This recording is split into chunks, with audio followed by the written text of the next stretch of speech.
I got a new HDMI to composite video adapter off of Amazon. It was well reviewed. Had lots of good reviews. So I'm going to try this compared to the Radio Shack adapter I got and see if there's any difference in quality. Okay, so I'm using the Amazon HDMI adapter now instead of the Radio Shack adapter that I had, and it didn't power on until I actually connected it to USB 5 volts. Before that I wasn't getting any picture, but I can already tell vastly improved. It's so much sharper. Let's just, for the sake of it, let's do a quick comparison. So you can see right there, you can read out that text quite easily. And now let's switch back to the Radio Shack adapter. Okay, so that's the Radio Shack adapter. It's not as sharp, it's got some blur to it. It's very soft around the edges. Let's see if I can switch this on the fly here.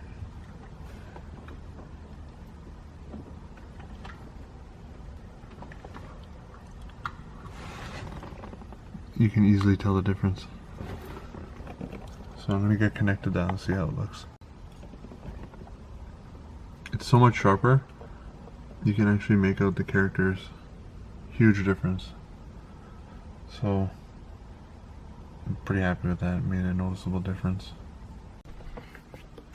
Okay, after some trial and error, what I've decided on doing is I've played around with audio. It's a pain in the ass.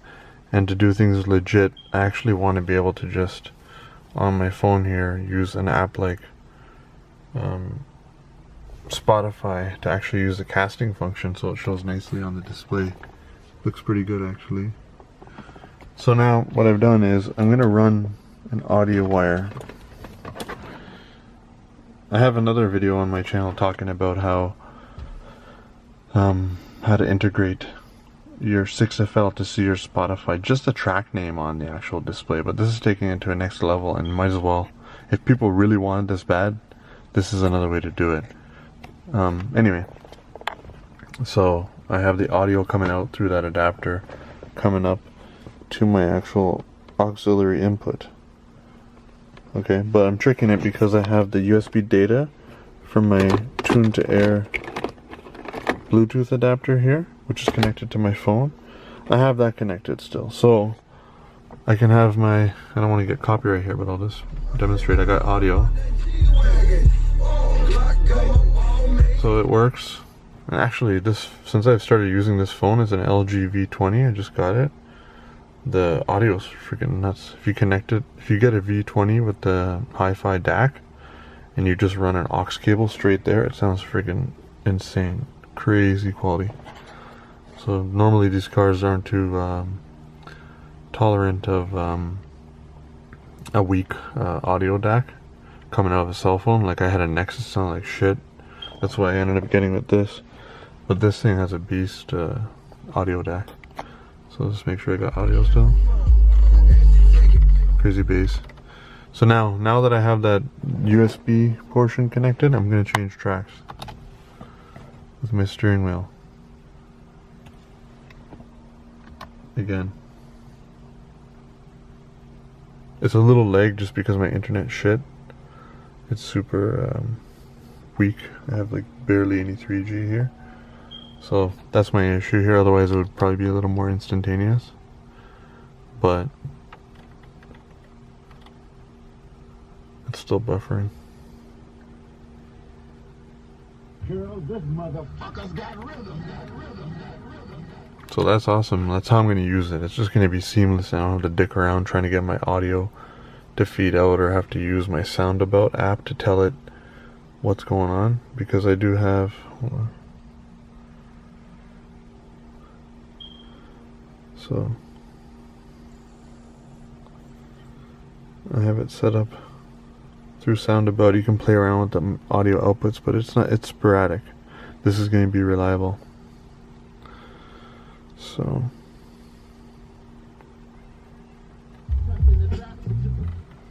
and now if I were to have music playing, if I push it in, it actually pauses the track. I'm gonna press the audio button.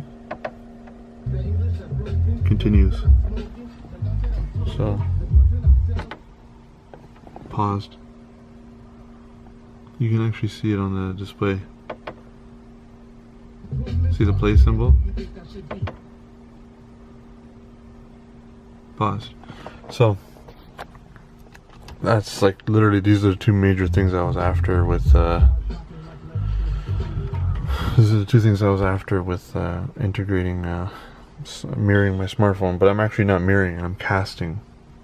So that's like exactly what I was after. But if I were to stop casting, I'm going to mirror my phone now. I'm going to force it to mirror my smartphone.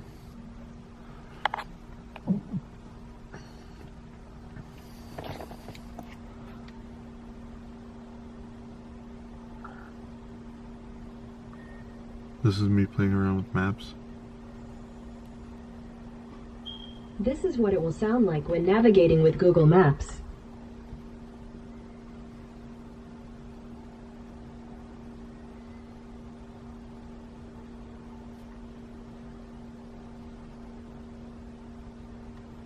It's just playing around with Street View. This adapter is just way sharper. Made a world of difference. So I'm very happy with that.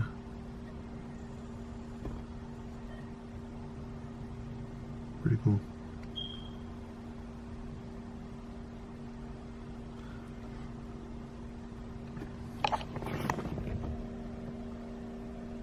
And if you see any flicker on the screen, that's literally just the LCD panel. You don't see that in real life.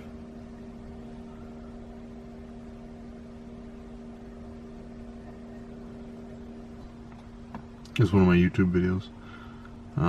So I could just mirror my smartphone, or I could actually try to cast to it. So I've actually sent the cast command now. The internet's really bad on this phone, unfortunately, so I'm not going to get it's probably not even going to buffer, but I'm just showing how that could work. Alternatively, I can control it from here, or I can just let it play there. But one thing that was a hassle absolutely was audio. It was a pain in the ass, so just feeding manually, mindlessly into there is going to be my way to go. I'm going to tuck this underneath the console and route it up that way. But the idea is, if I want to watch YouTube or something, I'll just cast it. I can control playback on the phone. I can pause, mute, and stuff like that through here. Spotify, it's going to be much nicer when you use the cast function. It's going to be like a modern car in that respect. And screen mirroring, like, you know, really am I going to care about seeing other aspects on my smartphone? Potentially. But for now, I'm just excited for maybe I'll throw a YouTube video up, or maybe I'll want to listen to music on Spotify, or if I want to mirror my smartphone just for actual just for navigation. So it finally buffered. I don't think the quality is at HD, but it's just buffered based on the best it could be. So my phone is actually even asleep right now. I'm not wasting my display, burning it out. That's that car right there. But yeah, if I was out on the road, I'm sure the quality would be a lot better because it's gonna buffer. But I'm getting good audio. This is not copyright based music, so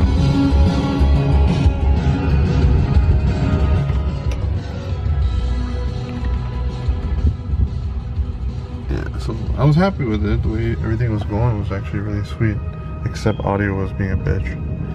When you keep your tethering on, it automatically connects to the actual phone pretty much instantaneously. When you first turn on your key, Chromecast boots up in like 10-15 seconds, and it's really quick and natural, except for audio. But now I'm just gonna do that, so I don't have to dick around with that at all. And I think the quality finally buffered a bit, so it's showing HD. That's just in it was literally just in autoplay. Let's see how that buffers.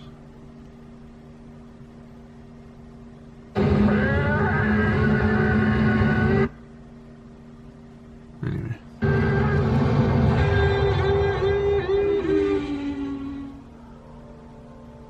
There are warriors whose very name demands awe and respect long after they've laid down their weapons. Genghis Khan, Joan of Arc, Davy Crockett, Mighty Mouse. And there are cars, too, that have an aura of invincibility around them.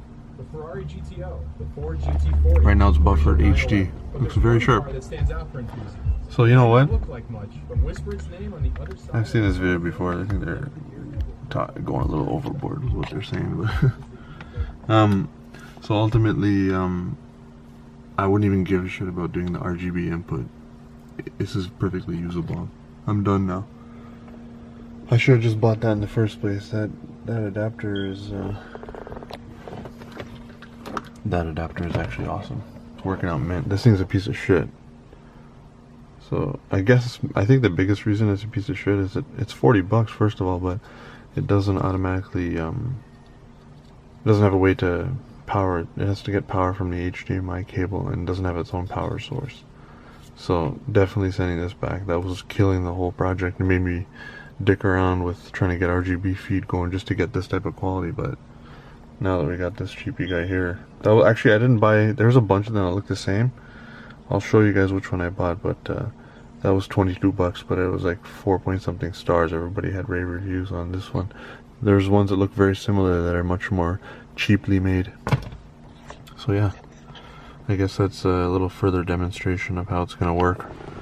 It helps that I have the 6FL package, so I can easily find a way to use steering wheel controls to change tracks and whatnot. That made things easy. I got a long enough adapter here, a long enough cable that I'm going to tuck it under this console all the way up, let that live underneath there, and power for this video adapter is actually going to be under the dash, because for where I'm powering my Chromecast, I have a USB bullet charger that has 3 USB ports on it, and this can run on 1 amp no problem. It's happy at 1 amp. So that's it for this video. Maybe I'll show a little bit more out on the road, but you know, this is just a little bit more of a demonstration of other things you can do with it. Watching YouTube videos, streaming Spotify, casting Spotify, not just screen mirroring, so that my phone is asleep and I'm not killing my battery just having the screen on unnecessarily. And audio is now solved. So you know, this is just a fun project, and I'll just keep putting up little updates here and there. If we had to start breaking down the cost, so $230 for that, $22 for the video adapter, and the Chromecast. Just all you need is a straight Chromecast, a bullet charger for like $5. Chromecasts go on sale between $25 and $35. Your reverse camera, you know, you're gonna end up doing all this for under $300 for sure, and it just brings the functionality of the Idrive to another level. Like otherwise you're dealing with this shit, just literally like it's antiquated. It just makes the car feel old. But when you saw the way we could stream Spotify changing tracks through the steering wheel and whatnot, just brings it up to date and makes the car completely as good as 2016 in terms of streaming music and maps and whatnot. And I'll just show you guys so I'll switch back to that video, and then I'll change the format to current lead guidance is not available. There, you can see it on the left side. And then if you really had to, you can still... Oh, by the way, if you play around with your iDrive controls, you get all these functions that pop up on there. That is literally just I guess there's more functionality built into this video module. But you know, if I wanted to have my trip computer going while I'm you can change out whatever you show on the right side, and if you give it a second, it will clear that up. So that's that. That's how it's all gonna play out. That's how it looks. switching back to full screen, and switching away. So thanks for watching.